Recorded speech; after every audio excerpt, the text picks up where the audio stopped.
Hey, what's up, you guys? Let's talk Battle of the Belts. First things first, I kind of feel like it's a little unnecessary to even continue with this. As far as titles changing hands, it's just never going to happen, it seems, at this point. So this is Battle of the Belts 7. We started off with the international titles on the line. Orange Cassidy versus Lance Archer.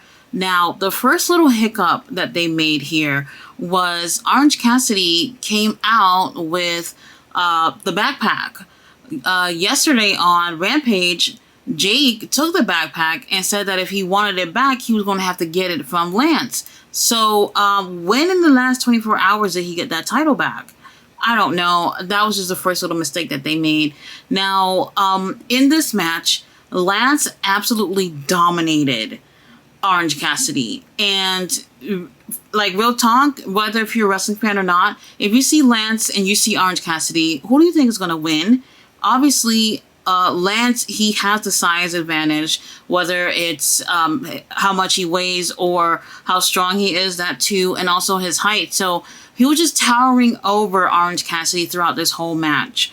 Now, obviously, they weren't going to drop the title to Lance. Would I mind seeing Lance win this title? No. However, AEW does not book Lance correctly. Majority of the time when we see Lance, it's literally something in less than 5 minutes. Probably mostly in like 3-minute range. He's always in squash matches. I prefer how he's used in New Japan, to be completely honest with you. I've seen really good stuff from him in New Japan. Now, he's with Jake. Jake is ringside. And throughout this match, we're seeing a couple of issues with Jake and Lance. There was a part of this match while the referee was not paying attention, as usual. Jake grabs Orange Cassidy and he's going to hit a DDT. And obviously, who doesn't want to see Jake does that? And here the crowd is cheering on. They want to see him do it. They don't give a damn if Orange Cassidy is a babyface or not. But then Lance just snatched up Jake and, gets Orange Cassidy away from him. And then from there, there's a bit of miscommunication between them. And then I just don't understand why they went that route, because honestly, I do think Jake with Lance is a good fit. So I think they did that, honestly, because they knew that it didn't look like Orange Cassidy could beat somebody like Lance Archer. So they wanted to have issues between Jake and Lance. Anyway, with that being said, with the distractions from the miscommunication and all that stuff, Lance was counted out. And Orange Cassidy took the win. Now, after that match, we do have Orange Cassidy with the doctors, and they're looking at his hand. He's over there crying, boo-hoo, boo-hoo, my hand, my hand. Bitch, if your hand is hurting, drop the title and give it to somebody else. Honestly, I would not mind seeing someone else hold the title. Look, I do think that Orange Cassidy is talented or whatnot. I don't like when someone is being pushed in a way where they kind of feel like they're being pushed down your throat.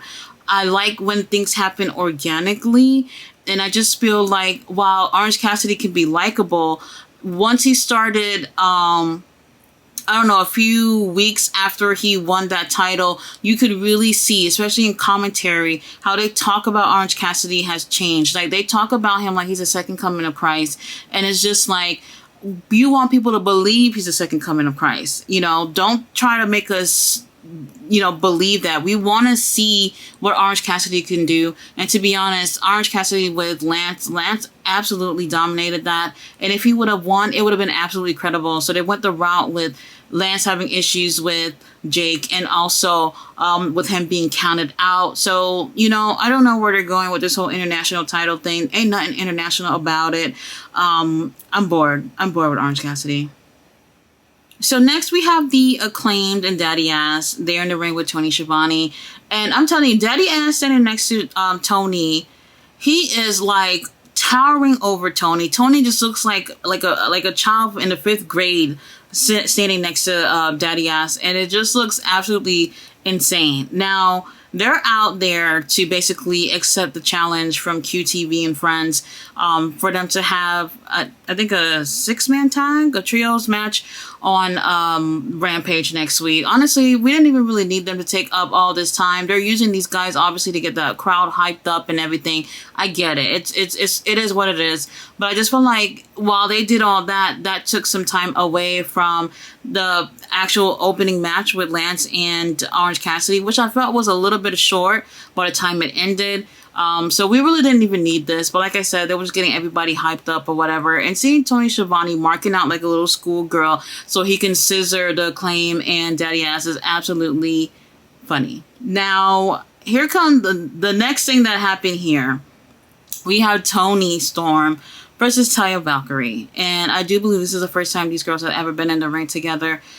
They started off with a really decent match here. And it did start off a little bit slow. We do have Ruby Soho, who was ringside. So you already knew the whole cheating thing was going to happen. But I'm so glad that she didn't have anyone ringside with her during her match for the tournament. Now, while the match is, going decent, things start picking up a little bit where I started to feel a little interested into the match more. And then out of the blue, the screen went black.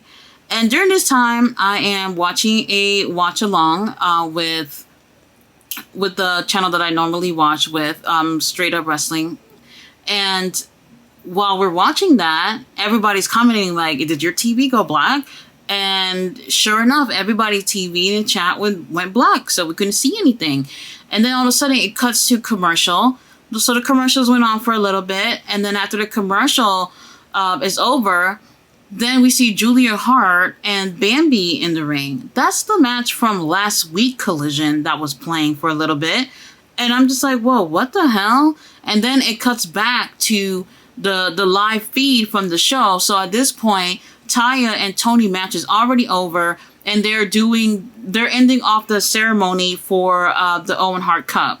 And I'm just like, yo, what the hell? And they don't even say on commentary who won or what happened, because the ceremony's already on, so they can't say anything. So it was absolutely insane. I don't know what happened.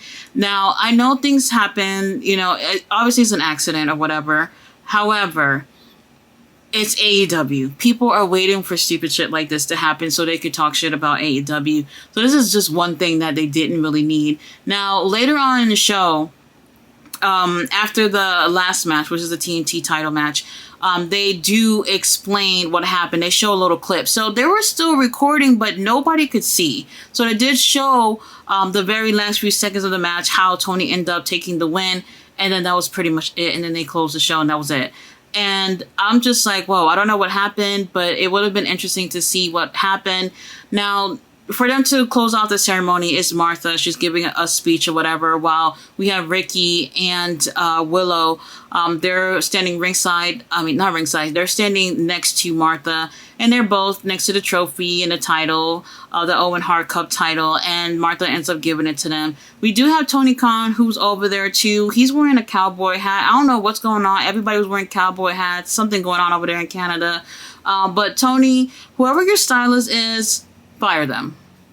So now on to the main event, the TNT title on the line, Luchasaurus versus Shawn Spears. You heard that right. Christian is not the TNT champ, but we do have Christian coming out holding the TNT title as if he was. Now, I did think that it would have been cool if he came out wearing ring gear as if he was going out for a match. I thought that would be funny if he did that. But we do have Christian. He's ringside, and Christian was definitely helping Luchasaurus beating Shawn Spears. But Luchasaurus really was dominating pretty much this whole match. Now, Shawn was able to hold his own here and there, but Luchasaurus, I do think that this looks really good for him. We really haven't seen him in action. Usually, they've been coming out these past few weeks, and Christian has been doing all the talking, while Luchasaurus just stands there like a statue, whatever. And Luchasaurus, if you're single, you can give me a call. I don't care if you keep the mask on. I'm cool with that. Now, throughout this match, we do have Scorpio Sky, who's backstage, who is watching, and I'm so glad that Scorpio Sky is keeping his eye out on a TNT title. This is exactly exactly what I expected for Scorpio Sky to be going after. So the match, it wasn't no 5-star match or anything, but I do think that it did some favors for Luchasaurus and it made him look good, despite Christian being there trying to help him. Now, I didn't like how they end up finishing this match. I don't really know what Luchasaurus' finisher is, but he ends up winning with a clothesline, and I just feel like that is just so basic. Like, come on, that's too basic for a finisher. He ends up winning, and I mean, this whole thing with him and Christian, I don't know how this is going to pay off for Luchasaurus in the end. But Christian, he runs in, snatched that title, and he's posing, holding it up so everybody can see him with the title. He's smiling and everything. It's hilarious. It really is. But it's like, all right, how's this going to help Luchasaurus later on? I don't know. Maybe he'll just end up feuding with Christian or whatever the situation might be. Like I said, it wasn't the best match ever, but I do think it looked good for Luchasaurus. So I'm interested to see where they go with things. I want to see Scorpio Sky go for the title. I really did enjoy when he had the TNT title, and I liked how he had his Lakers version of the TNT title. I thought it was really pretty. As far as the storyline go, I don't know where they're going right now with the TNT title. To be honest, I wish you could just start from scratch with it, because the prestige of the title has gone downhill quite a bit, and I'm really hoping something happens to really pick that up. So I'm really happy that Christian is involved. But the payoff in the end, it has to be a good payoff here. And I'm not really sure where they're going with things. So I'm just going to wait it out and see what happens. Now, I really enjoyed Collision. Battle of the Belts, I don't even know if this is really necessary, because it just seems like it's always going to be whoever walked in with the gold is leaving with the gold. And it's kind of pointless. Like, you guys can have Dynamite, Collision, or Rampage, where y'all have a theme of Battle of the Belts on one of these shows, rather than giving us an extra hour of watching the people who come in win, retaining their titles. And it's just, I don't know, it makes it a little boring, and it just feels predictable, and that's the problem. People don't want to see things that they already know that's going to happen. But anyway, 3 hours of wrestling, who can complain about that? Guys, thanks so much for watching my review. I'll be back on Tuesday with Dark Side of the Ring.